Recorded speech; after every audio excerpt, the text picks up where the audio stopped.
being here tonight. Here we go. And y'all sound pretty dang good, by the way. We're just excited to be anywhere where we get the chance to stand in front of the body of Christ to remind you that no matter what you've gone through, what you're going through, what you may go through in the future, just to remind you there's a really, really big, amazing God that is madly, madly in love with you.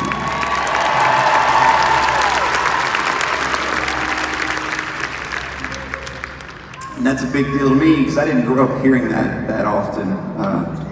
I grew up in a little bitty Southern Baptist church outside of Dallas, Texas, and was taught of a lot of amazing things, but legalism was alive and well, to say the least. I was taught the cross was absolutely enough, but here's like 10 more things you can do just to make sure. So man, I was like the overachiever. If they told me to do something twice, I would do it at least 10 times to make sure that the God of everything liked me more than he liked you people. No, seriously. I guess I got really good at being religious. Well, thank God for grace.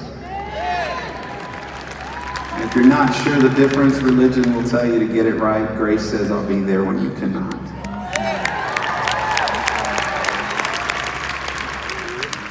I feel like that's where I hang out most of the time. Because I've lived most of my life believing that I'm a bad person trying to be good. Man, I'm Southern Baptist. I can make you really feel bad about yourself. And night after night, for many years, I would stand on stages just like this, and I would pray the same prayer. God, we stink, God.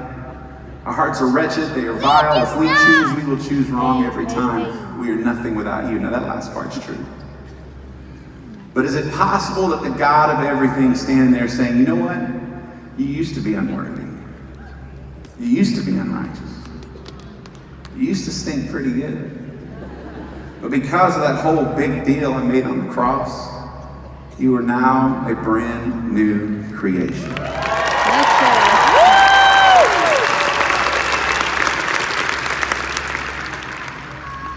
And it's really easy to get that kind of warm, fuzzy, we are the world vibe where we start clapping, want to buy the t-shirts and all that kind of stuff. But a lot of us don't live that way.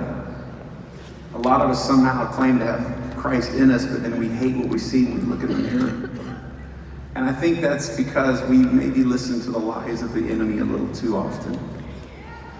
To me, the enemy's like this dude that stands in my ear and he never shuts up, reminding me of everything I've done wrong and how I'm disqualified. If people knew the things I've done, I'd be kicked out of the club. And some days it gets the best of me where it's hard to get out of bed. But the good news is, because of Christ in us, that same spirit that raised Christ from the dead dwells inside of us 24 hours a day.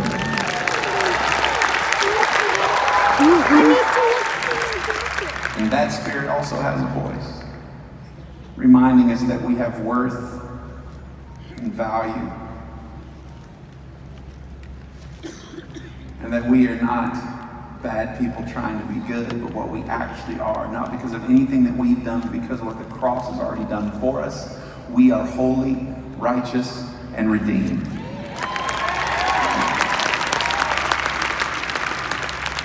Man, that should blow your stinking minds. Just let that sink in just for a second. On your worst possible day, because of Christ in you, you remain holy.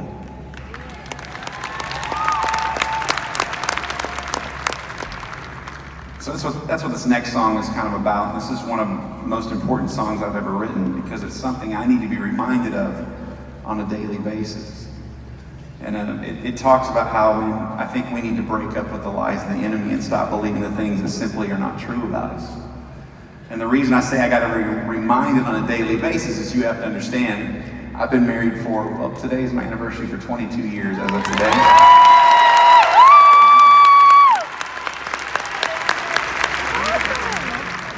Like, what do you want for your anniversary? I was like, I'll hang out with my friends in Tulsa away from you. Is really, I guess that's what I'm gonna have to deal with. I didn't want that, this is what I got. So anyway, just with my 8,000 of my closest friends in Tulsa. Yeah. Anyway, but I don't even know what I was talking about. Oh yeah, I've been married for now 22 years. I got 5 amazing kids. My middle son, Charlie, God bless him, he's just like me. Incredibly handsome. It's a dumb joke. And he's got severe ADHD like his dad does. And so he was telling me a couple of years ago, he's 13, he was 10 or 11, he said, Dad, I think I know why you do what you do for a living. And I was like, this ought to be good.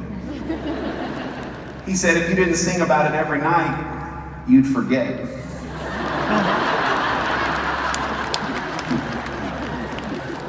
Touche. So consider this my daily reminder. It's just a reminder to all of you out there that no matter who you are, because of what Christ has done, you're the most beautiful thing he's ever created. This song is called Hello Beautiful.